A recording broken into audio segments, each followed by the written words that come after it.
요한복음 3장 8절부터 15절까지 말씀을 교독하겠습니다. 요한복음 3장 8절부터 15절 말씀 한 절씩 교독하죠.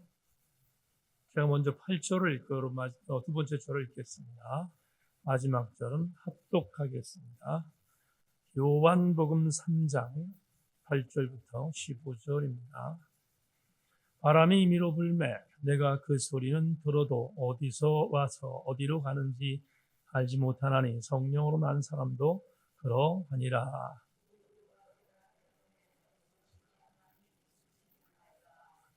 예수께서 그에게 대답하여 이르시되 너는 이스라엘의 선생으로서 이런 것들을 알지 못하느냐.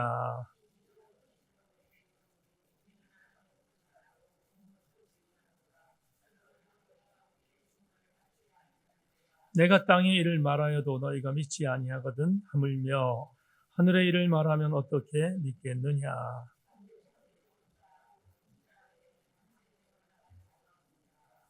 모세가 광야에서 뱀을 든 것 같이 인자도 들려야 하리니 이는 그를 믿는 자마다 영생을 얻게 하려 하심이니라.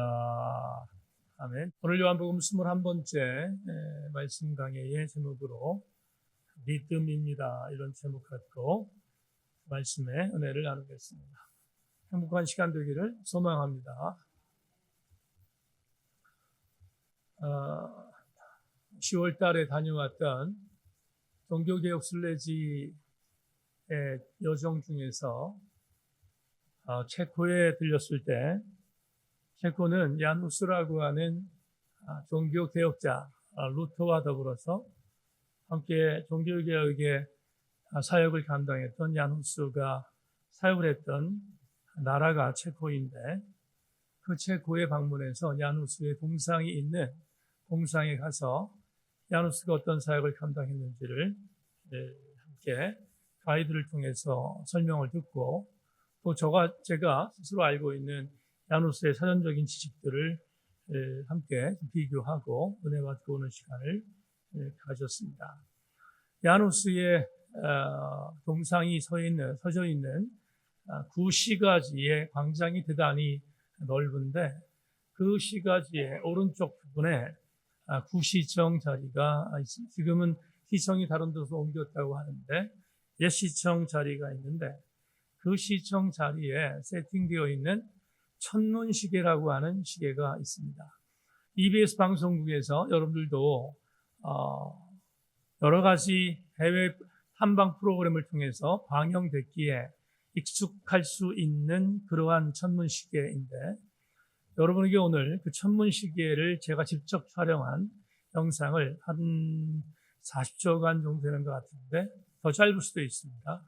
여러분들에게 보여드리겠는데 영상을 담당한 우리 혜원이가 연이어서 두 번에 걸쳐서 영상을 보여주기를 바랍니다. 연이어서 두 번에 걸쳐 보여주기를 바라는데 제가 미리 말씀을 드리지만 영상을 통해 나올 때 거기에 인형들이 나오는 인형들을 잘 보시고 제가 끝나고 나면 다시 한번 부연 설명하겠습니다. 지금부터 체코의 구시청에 있는 유명한 천문시계에 대한 퍼포먼스를 촬영한 영상을 하나 보겠습니다.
지금 두 번에 걸쳐서 영상을 촬영한 내용을 보여드린 이유가 있는데,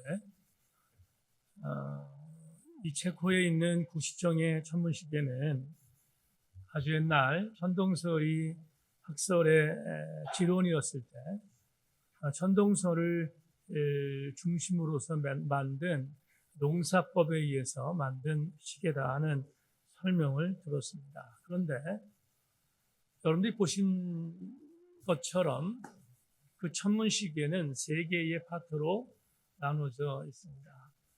매 누의 시계는 매 정시마다 사람들이, 인형으로 만든 사람들이 하나하나 지나가는 퍼포먼스를 보이고, 그 밑에 두 번째 시계 앞에, 그 앞에 여러분이 보시기에 오른쪽에 있는 그림을 보면, 자세히 보시지 않았겠지만 그림을 보면 해골을 상징하는 해골 인형이 나와서 시간마다 종을 칩니다. 시간마다 종을, 오늘 시간 종소리 들리셨죠? 시간마다 종을 치는데, 오른쪽에 있는 해골이 종을 치면 왼쪽에 똑같은 시간에 세 사람이 등장합니다. 세 사람에 대한 모형 인형이 등장하는데, 현장에서 직접 보면 그 세 사람이 종을 치고 있는 해골을 향해서 고개를 돌려서 고개를 좌우로 흔듭니다. 고개를 좌우로 흔드는데 종이 칠 때까지 좌우로 흔들고, 그리고 해골이 종을 치는 것을 아주 못마땅한 모습으로 쳐다보고 있는 퍼포먼스가 두 번째 시계에 나옵니다. 바로 그때 맨 위에, 여러분들이 보셨을 때 맨 위에 있는 창문이 열렸는데, 그 창문에 사람이, 인형으로 되어 있는 사람이 하나하나 지나갑니다. 약 40초 정도 진행되는데 지나갑니다. 그때 지나갔던 사람은 누군가 하면 베드로, 그리고 바울, 그리고 12사도로 이름 지어져 있는 사도들의 이름들이 나오면서 그 인형들이 지나가면서 40초 동안 퍼포먼스를 진행합니다. 여러분, 지금 제가 천문시계에 대한 부분의 퍼포먼스를 잠시 설명을 했습니다. 설명한다면 이런 설명이 될 수 있습니다. 두 번째 창문이 열려서 해골이 종을 칩니다. 왼쪽에 있는 세 종류의 인형은 탐욕, 욕심, 증오라는 별명을 갖고 있는 인형인데, 그 인형이 해골을 향해서 고개를 젓고 있습니다. 이 말은 무슨 의미를 갖고 있냐면, 해골은 인간의 죽음을 상징합니다. 인간의 죽음은 매시마다 우리에게 다가오고 있다는 것을 알려줍니다. 매시마다 다가오고 있는데, 왼쪽에 있는 허용으로 탐욕과 욕심과 증오로 별명되어 있는 또 다른 인형들이 고개를 저은 것은 죽음을 인정하지 않겠다는 것입니다. 나에게는 죽음이 없다는 것을 상징적으로 보여주는 것입니다. 그런데 바로 그 시간, 맨 위의 창문에서 12사도가 지나갑니다.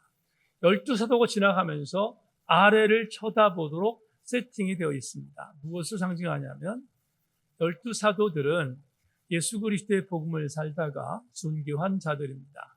거기에 바울 사도가 들어가 있는데, 여하튼 13명의 사도들이 지나가면서 엄청난 구름대와 같이 몰려든 관광객들의 가이드 얘기로는 매일마다 제가 간 날 촬영을 하기 어려울 정도로 엄청난 구름 인파가 몰렸는데, 가이드 얘기는 매일마다 그만한 인원들이 몰려서 천문시계를 바라보고 촬영하고 사진도 찍는다 하는 이야기를 들었습니다. 그러면 거기에 모여있는 수많은 사람들 향해서 12사도들이 이렇게 말하는 것이라고 가이드가 설명해 주었습니다. 우리에게 죽음은 가까우고 있는데 욕심과 탐욕과 증오로 인하여 죽음을 인정하지 않는 어리석은 관광객들을 향해서 죽음을 인정하고 우리와 같이 하나님의 은혜 안에 예수 그리스도를 구주 삼아 여러분의 삶을 온전히 살라는 아름다운 메시지를 이 천문시계를 통해서 우리에게 알려주고 있다고 그렇게 설명했습니다. 오늘 여러분에게 천문시계를 소개하기 위해서 영상을 보여드린 것도 있지만 그 다음 이야기 때문입니다. 그 메시지를 체코는 야누스라는 종교개혁자가 종교개혁을 일으켰던 대단히 주목할 만한 개신교회 국가인데 그런 엄청난 은혜가 임했던 개신교회 국가에서 천문시계를 통한 복음적인 메시지를 퍼포먼스를 통하여 보고 곧바로 그 근처에 있는 체코에 있는 개신교회로 유명한 베들레헴 교회로 장소를 옮겼습니다. 동선을 옮겨 베들레헴 교회에 들어갔습니다. 들어갔다가 참 많은 생각이 들었습니다. 불과 한 300m 거리에 떨어져 있는 천문시계에 수많은 인파들이 어마어마한 인파들이 모여서 그 퍼포먼스를 보고 열광하며 그리고 사진도 찍고 촬영도 했지만 300m가 떨어져 있는 베들레헴 교회에 들어가자 그 교회는 대단히 을씨년스러웠습니다. 거기에는 관광객, 우리와 같은 관광객 몇 명이 들어있을 뿐 싸늘하게 식어있는 베들레헴 교회를 보면서 만감이 교차했습니다. 체코는 대단한 종교개혁 국가입니다. 그리고 조금 전에 천문시계 광장에서 천문시계를 통하여 복음적인 메시지를 받았습니다. 그런데 베들레헴 교회에 들어갔더니 마룻바닥이 삐걱거렸습니다. 관리가 안 돼서. 시설을 아마도 수리해야 되는데 수리할 수 있는 능력이 없어서 관광객들이 구경하는 구경거리로 전락된 베들레헴 교회를 바라보면서 어떻게 이 지경이 되었을까를 생각해 보았습니다. 왜? 조금 전 300m 전방에 있었던 광장은 그렇게 엄청난 인파가 열광하며 천문시계를 보았는데 교회는 싸늘하게 식어 있었을까를 질문하지 않을 수 없었습니다. 그러다가 저는 신학을 한 목사고 또 신학을 계속해서 공부하는 목사로서 야누스에 대한 이야기를 알고 있습니다. 그리고 체코라는 나라도 알고 있습니다. 그리고 오보레 되었습니다. 그렇지. 왜 체코에 베들레헴 개신교회가 이렇게 몰락할 수밖에 없었을까 생각해 보니 체코라는 국가의 교회가 완전히 망가진 이유는 교회가 이미 문화화되어 있기 때문이었습니다. 이 말이 무슨 말인가? 문화화됐다는 말이 과연 어떤 의미를 갖고 있는가? 체코는 유럽에서 나름대로 관광 수입이 대단히 많은 나라입니다. 그리고 1인당 소득도 괜찮은 나라입니다. 그러니 먹고 살만해지고 여기저기에서 세속적인 문화가 침투했는데 그 침투한 세속적 문화와 기독교 교회가 그들이 인정하든 인정하지 않든 교회를 문화화시킴으로 인하여 교회의 가장 본질적인 것을 잃어버렸더니 지금은 체코의 베들레헴 교회를 위시한 많은 교회와 성당들이 관광지로 전락될 수밖에 없는 비극을 맛보게 된 것입니다. 교회가 언제 약해지는가? 교회의 본질을 상실하면 교회는 당연히 약해집니다.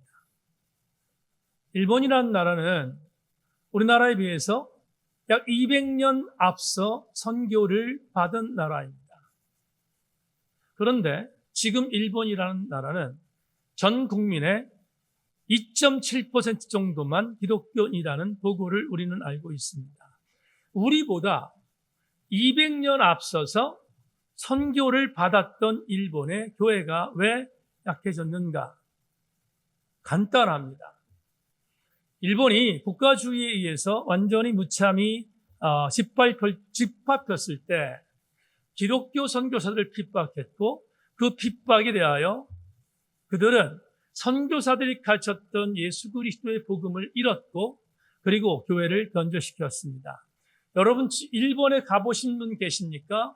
일본의 교회 모양을 하고 있는 모든 교회는 예식장입니다. 그러니까 일본 교회는 웬만한 교회 말고는 거의 예식장으로 돌변되어 있다는 사실을 여러분 알고 계십니까? 왜 일본이 이렇게 될 수밖에 없었을까? 윌리엄 크락 박사의 전기에 의하면 매사추세츠 공과대학의 윌리엄 크락이 전후 일본을 다시 한번 일으키기 위하여 농업을 전수시키러 갔을 때 그들은 보이스 앰비시오스라는 유명한 말을 남겼던 매사추세츠 공과대학의 윌리엄 크락의 말을 한 단어를 빼버렸습니다. Boys be ambitious for Christ라는 예수 그리스도를 위하여 비전을 품으라는 이 말에 대하여 일본의 국가주의자들은 for Christ를 삭제했습니다. 그리고 젊은이들에게 야망을 품으라고 말했고, 야망을 품은 그들은 지금 일본을 전쟁의 소용돌이로 이끌었던 주역들이 됐고, 일본 교회는 망가졌습니다. 다시 한번, 교회가 본질을 잃어버리면, 교회가 예수 그리스도라는 본질을 잃어버리면 이미 그것은 교회가 아닙니다. 오늘 체코에 있는 베들레헴 교회를 여러분에게 소개하고 일본에 있는 교회의 상황을 소개한 이유는 공통분모가 있습니다. 이런 나라들의 교회는 이미 무너졌다는 것입니다. 왜 무너졌을까? 본질을 상실했기 때문입니다. 본질을 상실하면 교회는 급기야 완전히 나락으로 빠집니다. 사랑하는 여러분, 한국교회는 어떻습니까? 한국교회는 튼튼합니까? 체코를 방문했다가 정말 무서운 생각이 들었습니다. 우리나라도 교회를, 그리스도를 문화화하고 있는 시대로 접어든 지 이미 오래되었습니다.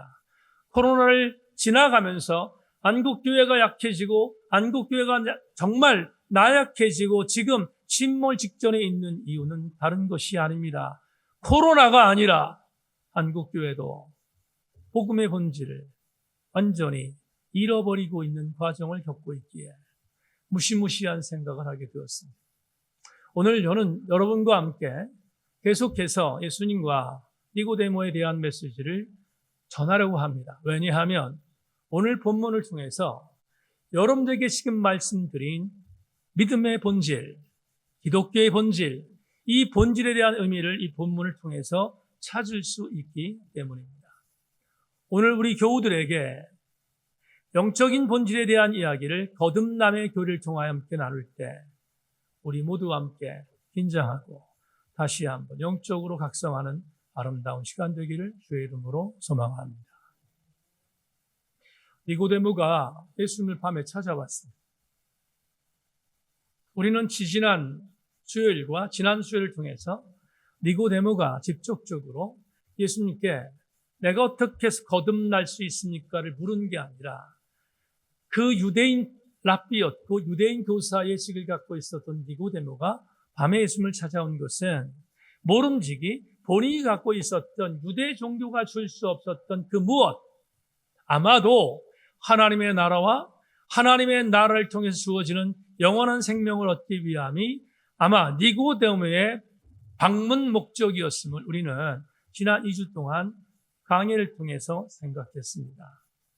그런데 직접적으로 그렇게 주님께 언급한 대목이 없는데도 불구하고 예수님께서는 니고데모가 찾아온 이유를 알고 니고데모에게 거듭나야 한다, 거듭나야 하나님 나라에 들어갈 수 있다. 거듭난다는 것은 물과 성령으로 거듭나는 거다라고 말씀해 주셨음을 우리는 지난 강의를 통해서 생각했습니다. 그러자 그 말뜻이 무엇인지를 잘 모르던 니고데모가 어안이 벙벙하고 그리고 곤혹스러워하는 것을 아셨던 주님이 오늘 본문을 시작합니다. 오늘 본문 여러분 7절, 8절을 자막 통해서 보십시다. 제가 읽겠습니다. 내가 내게 거듭나야겠다는 말을 놀랍게 여기지 말라. 바람이 임의로 불매. 내가 그 소리는 들어도 어디서 와서 어디로 가는지 알지 못하나니 성령으로 난 사람도 다 그러하니라. 이 구절을 유진 피터슨의 메시지로 다시 읽겠습니다. 그러니 너는 위로부터 태어나야 한다는 말, 곧 이 세상의 가치로부터 떠나야 한다는 내 말에 놀라지 말라. 너는 바람이 부는 방향을 예측할 수 없다는 것을 잘 알 것이다. 너는 나무 사이를 스치는 바람의 소리를 듣지만 그 바람이 어디서 와서 어디로 가는지 모른다. 하나님의 바람, 곧 하나님의 영을 힘입어 위로부터 태어난 사람도 다 그와 같다. 그러면 우리는 오늘 본문 7절과 8절을 통해서 예수께서 니고데모에게 무슨 말씀을 하는지를 가늠할 수 있습니다. 니고데모야, 내가 너에게 물과 성령으로 거듭나라고 했던 이 말은 이성적으로 그리고 지적으로 이론적으로 이해할 수 있는 게 아니다. 마치 바람이 어떻게 생기는지 알지 못하지만 나뭇가지 흔들리는 나무를 보면서 우리는 바람이 존재한다는 것을 아는 것처럼 성령께서 위로부터 주시는 은혜, 거듭남도 바로 이런 것이다 라고 알려주었습니다. 다시 말하면 거듭남이라는 것은 이론적인 현상이 아니라 하나님이 위로부터 주시는 대단히 신비롭고 영적인 현상인 것을 알려주신 것입니다. 그런데 이 말을 하자 니고데모는 더 많이 헷갈렸습니다. 오히려 더 헷갈렸습니다. 그래서 니고데모가 항변한 이유가 뭡니까? 그러면 주님, 이런 것이 거듭난다라고 하는 것이라고 하는데 잘 모르겠는데, 그런데 우리가 어머니 뱃속에 들어가서 다시 태어나는 것 바로 그것입니까? 라고 묻자 예수께서 이렇게 말씀하셨습니다.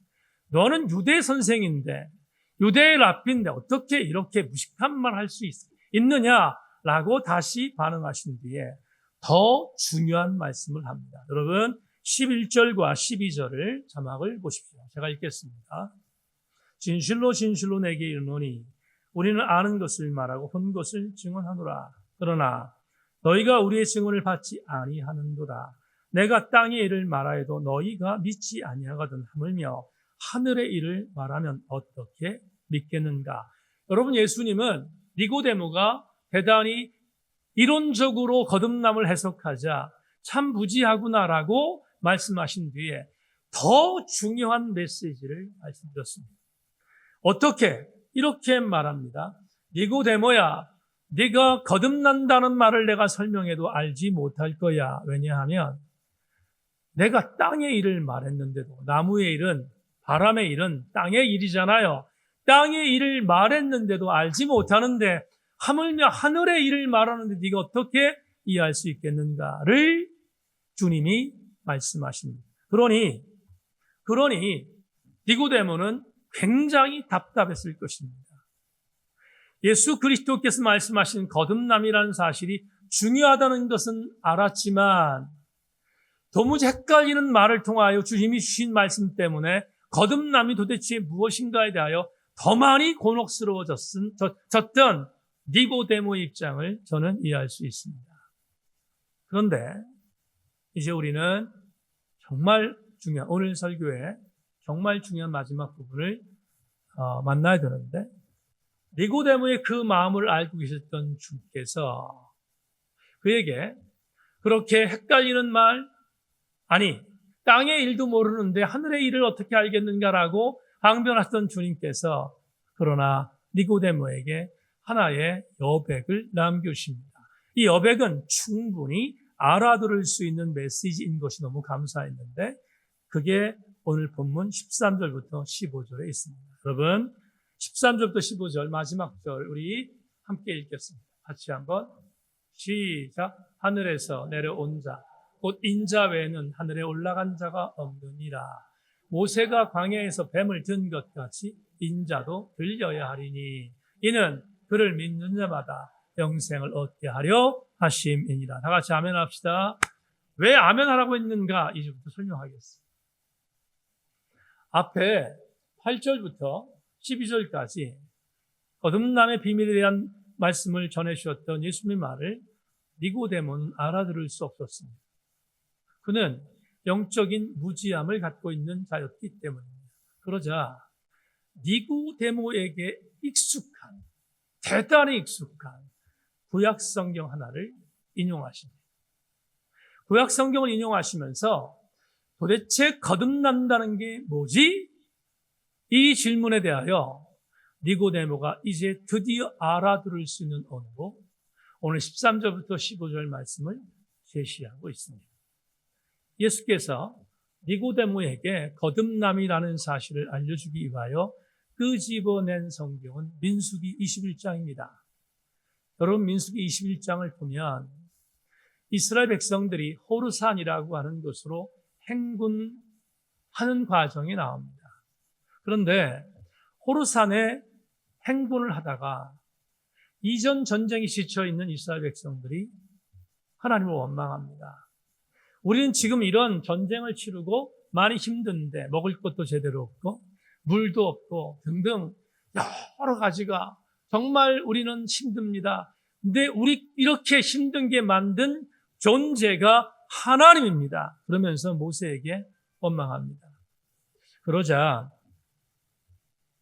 하나님이 이제 참던 당신의 마음을 터뜨리셨습니다. 그리고 그렇게 많은 기적을 보여주었고 40년이라고 하는 과정에 있긴 하지만 광야에서 그렇게 아름답게 내가 너희들을 책임졌는데 지속해서 나를 믿지 못한다는 그 분노 때문에 하나님이 심판을 작정하셨습니다. 그리고 호르산으로 올라가는 과정에 불뱀들을 텐트로 보냅니다. 여러분 잘 아시는 불뱀들을 텐트로 보냅니다. 그리고 불만을 터뜨렸던 이스라엘 신앙 공동체의 사람들을 물게 하십니다. 상당히 많은 숫자가 죽었습니다. 계속 물리고 있습니다. 그러자 고통스러웠던 이스라엘 신앙 공동체가 모세를 찾습니다. 우리가 다 죽게 되었습니다. 당신이 어떻게 해야 되는 거 아닙니까? 모세가 나서죠. 모세가 나서서 하나님께 또다시 중보합니다. 또 중보하는데 중보하자 하나님이 모세의 기도를 들으셨습니다. 들으시고 이렇게 하나님이 계획하십니다. 내가 이제 모세 너의 기도를 듣고 내 분노를 잠재우고 불뱀에 물려 죽어가는 자들을 위해서 한 가지 방법을 주겠다. 불뱀, 내가 보냈던 불뱀을 장대에 매달아라. 그러면 장대에 매단 그 불뱀을 보면 그러면 불뱀에 물려 죽은 자들이 살 것이다 라고 주님 명령합니다. 대단히 의아스러운 것은 불뱀을 장대에 매달라고 했는데 모세는 불뱀을 달지 않고 놋뱀을 답니다. 놋뱀을 달아서 장대를 세워서 그 장대를 바라보게 합니다. 여러분 하나님의 명령에 대하여 어떤 이 바라보면 순수하게 순종하지 않았잖아요. 놋뱀을 만들었습니다. 그런데 하나님은 모세의 중보에 대한 부분의 진정성을 아시고 놋뱀을 달았지만 놋뱀을 보는 자들은 다 다시 살게 만들었음을 민수기 21장이 우리에게 적시하고 있습니다. 자, 그런데 이 구절 다시 한 번만 보세요. 지금 민수기 21장에 제가 구절을 읽겠습니다. 민수기 21장 8절로 9절을 보시면 지금 제가 설명한 내용을 민수기서는 이렇게 보고합니다. 여호와께서 모세에게 이르시되 불뱀을 만들어 장대에 매달아라. 물린 자마다 그것을 보면 살리라.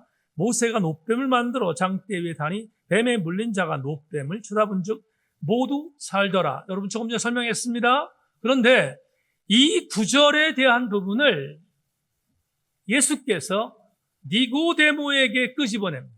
이해하셨습니까? 민수기 21장 말씀을 끄집어내면서 오늘 본문에서 예수께서 니고데모에게 이렇게 말합니다. 여러분 13절 15절 제가 읽겠습니다. 오늘 본문입니다. 따라오십시오. 하늘에서 내려온 자 곧 인자 외에는 하늘에 올라간 자가 없느니라. 모세가 광야에서 뱀을 든 것 같이 인자도 들려야 하리니 이는 그를 믿는 자마다 영생을 얻게 하려 하심이라. 메시지로 읽겠습니다. 하나님 앞에서 내려오니 곧 인자밖에는 아무도 하나님 앞으로 올라간 이가 없다. 모세가 광야에서 뱀을 들어 백성에게 보고 믿게 한 것과 마찬가지로 인자도 들려야 한다. 그러면 그를 바라보는 사람, 그를 믿고 기다리는 사람마다 참된 생명, 영원한 생명을 얻게 될 것이다. 여러분 주목하세요. 이제 오늘 설교의 가장 중요한 부분으로 접근하겠습니다. 예수님은 알아듣지 못하는 니고데모에게 자신을 드디어 드러내십니다. 어떻게 드러내셨는가? 이렇게 말씀합니다. 니고데모야, 나는 이 땅에서 남녀의 성적인 행위를 통하여 태어난 사람이 아니야. 나는 하나님께서 하나님의 방법과 뜻이 있어서 나를 이 땅에 보낸 하나님의 아들이다. 잘 따라오십시오. 하나님의 아들이야. 그런데 나는 이곳에 와서 내 사명을 감당하고 때가 되면 다시 하나님께로 들려 올라질 것이다. 그러면서 이렇게 말합니다. 하늘에서 내려왔다가 하늘로 달려 올라간 나를 쳐다보는 것은 광야에서 불뱀에 물렸다가 죽어가는 자들이 놋뱀을 보면 다시 살아났던 것과 똑같아. 그러면서 이렇게 말합니다. 니고데모야, 너는 나를 쳐다보아야 네가 원하는 하나님 나라와 하나님의 영생을 얻게 될 것이야 라고 해석해 주셨습니다. 그러면 우리는 오늘 니고데모에게 드디어 당신의 정체성을 드러내면서 거듭남이라는 사실이 무엇인가를 알려준 주님의 위대한 방법론에 도착합니다. 어렵게 생각하지 말고 정말로 여러분 은혜로운 말씀인데요. 니고데모가 헷갈려 했습니다. 무슨 신비적인 일인가? 도대체 이해가 안 되는 하늘의 일이기에 이해가 안 되는 그 말에 대해서 헷갈려 할 때 주께서 민수기 21장에 있는 니고데모는 유대율법학자였으니까 민수기 21장을 모를 리 없습니다. 불뱀과 놋뱀 사건을 모를 리 없습니다. 그걸 끄집어내면서 이렇게 말씀한 거예요. 니고데모야, 너는 불뱀에 물려있는 거듭나지 못했던 사람이었다. 그런데 불뱀에 물렸길래 거듭나지 못했던 네가 하나님 나라와 영생을 얻기 위하여 놋뱀으로 들려진 나 하나님의 아들 예수를 쳐다보면 거듭날 것이고 쳐다보면 너는 구원받게 될 것이야 라고 오늘 본문 15절에서 우리에게 말씀합니다. 그래서 16절, 우리 요한복음 3장 16절을 너무 잘 알잖아요. 요한복음 3장 16절 바로 전절에서 그 서막으로 주님이 하신 말씀이 이렇게 말씀한 겁니다. 이는 그를 믿는 자마다 영생을 얻게 하려 하심이니라 라고 선포합니다. 여러분, 그러면 우리는 오늘 레마를 찾을 수 있습니다.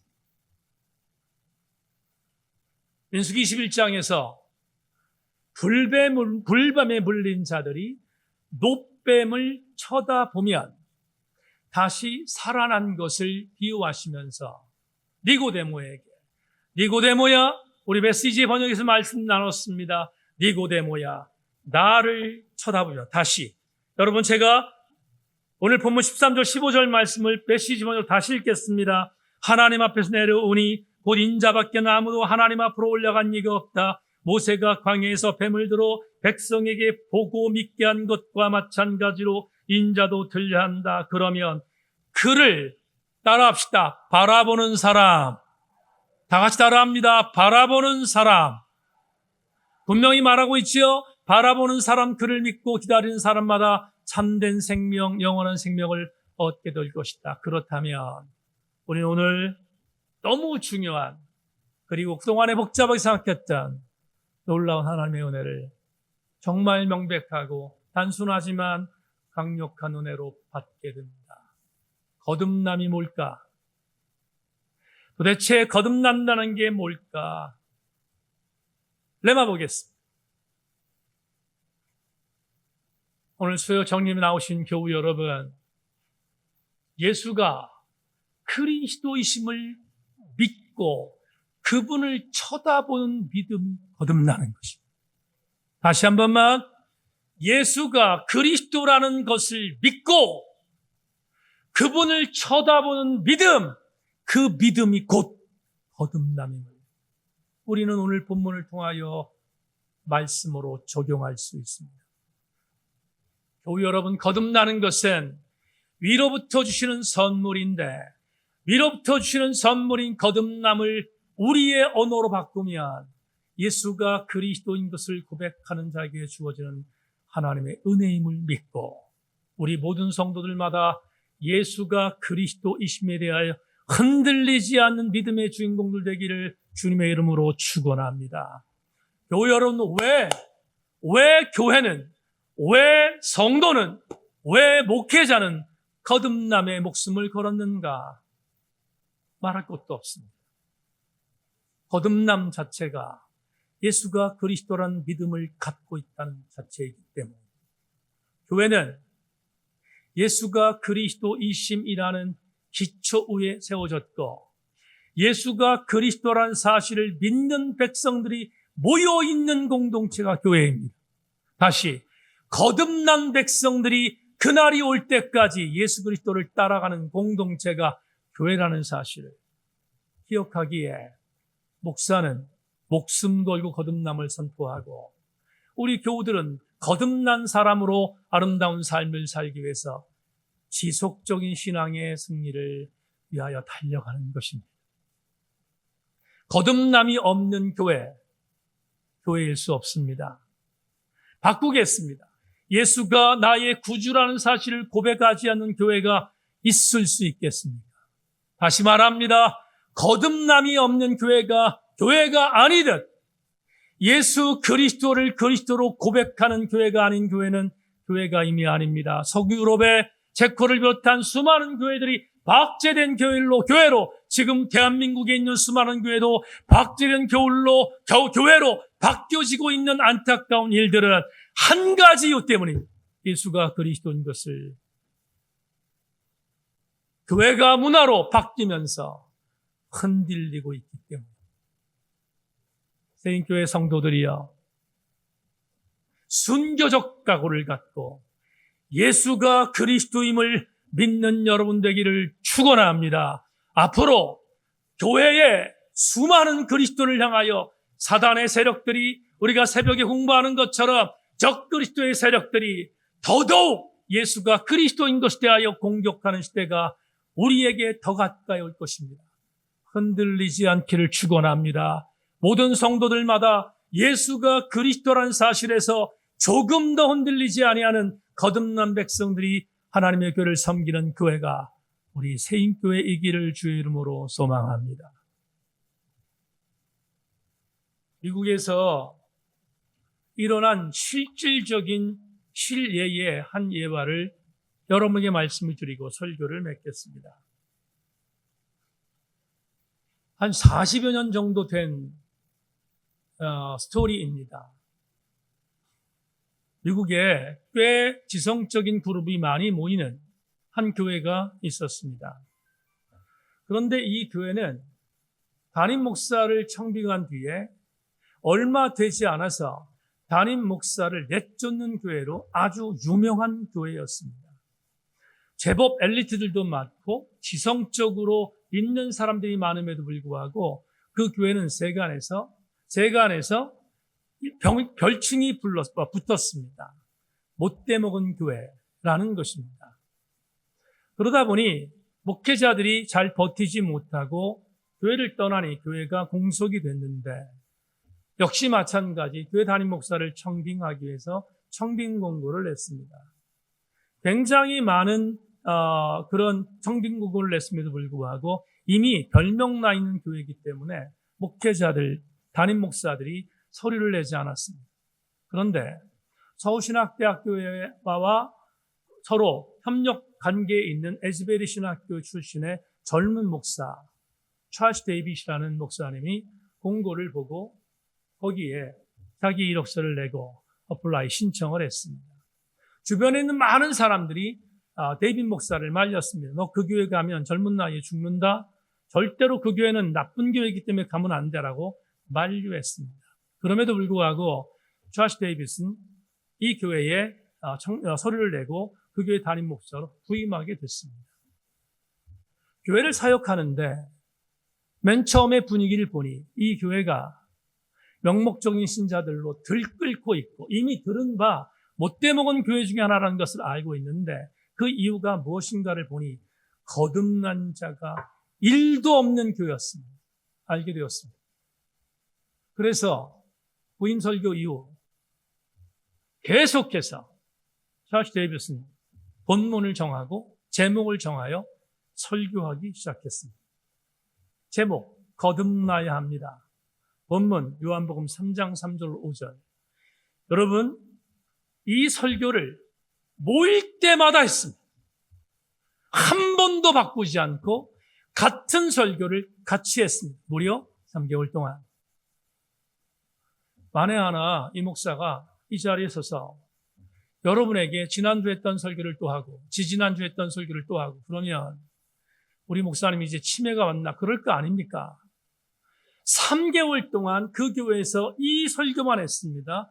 듣든지 듣지 않든지. 그러자 아니나 다를까 3개월이 지났는데 웅성웅성되기 시작했습니다. 그리고 당회를 비롯해 재직들이 모였습니다. 우리 교회 목사님은 거듭나는 거 말고는 모르는 목사. 그리고 다시 내쫓기로 결의했습니다. 3개월이 지난 뒤에 내쫓기로 결의한 결의 끝에 고별 설교를 하는 마지막 설교, 모든 성도들이 고별 설교는 다르겠지 생각하고 기대했습니다. 엄숙하게 고별 설교가 시작됐습니다. 그리고 고별 설교 제목 거듭나야 합니다. 본문 요한복음 3장 3절로 5절. 그리고 그 고별 설교에서 찰스 데이빗이 이렇게 설교했습니다. 사랑하는 성도 여러분, 저는 그동안 배운 것이 이것밖에 없어서 지난 3개월 동안에 이 설교를 해왔습니다. 이제 여러분 마지막으로 작별하게 되었습니다. 아시는 것처럼 저는 아는 게 이것밖에 없어 또다시 전합니다. 여러분에게 이 말을 마지막으로 선포하고 떠나고 합니다. 내가 진실로 내게 이르노니 너희가 거듭나지 아니하면 하나님 나라에 들어갈 수 없느니라. 그런데 바로 그 시간에 성령이 역사하셨습니다. 성령이 역사하셔서 그 교회를 뒤집어 놨습니다.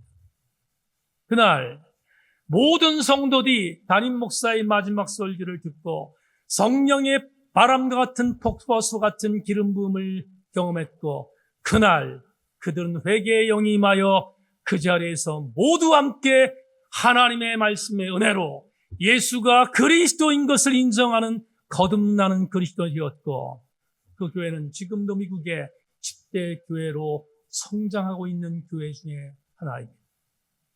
여러분, 만들어낸 얘기가 아니라 미국의 라이프 커뮤니티라는 교회가 경험했던 일을 지금 여러분에게 설교하고 있습니다.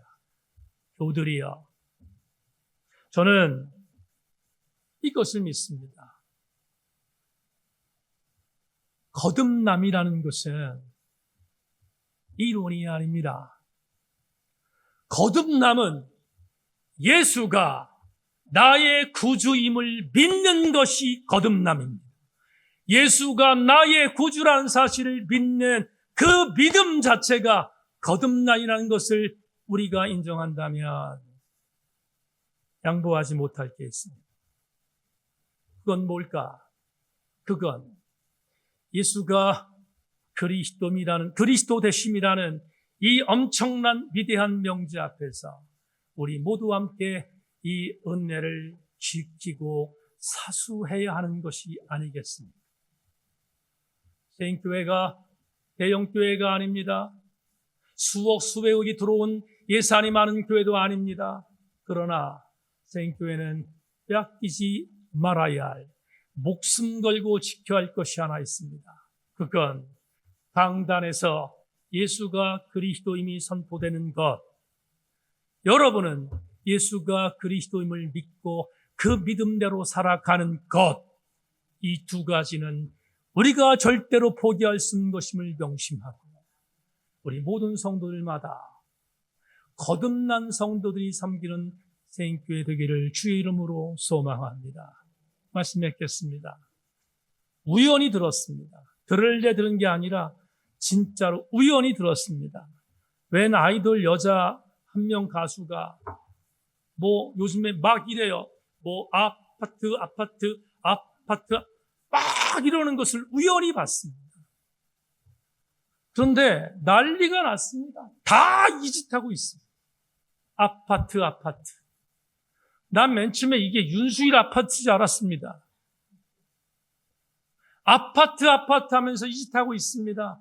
도대체 이게 왜 이렇게 열광이지? 왜 미국에서도 전 세계 1억 뷰가 넘는 그런 어떤 영상이 되지? 그리고 눈여겨봤습니다. 그리고 가사를 보는 순간 경악했습니다. 여러분, 젊은 아이들은 거의 대부분 영어 가사라서 알고 부르는지 모르겠습니다만은 아파트 하면서 퍼포먼스하고 그리고 중독성이 있는 노래를 부르면서 이렇게 불러요. 어떻게 부르는지 아십니까? 얼굴에 키스해줘.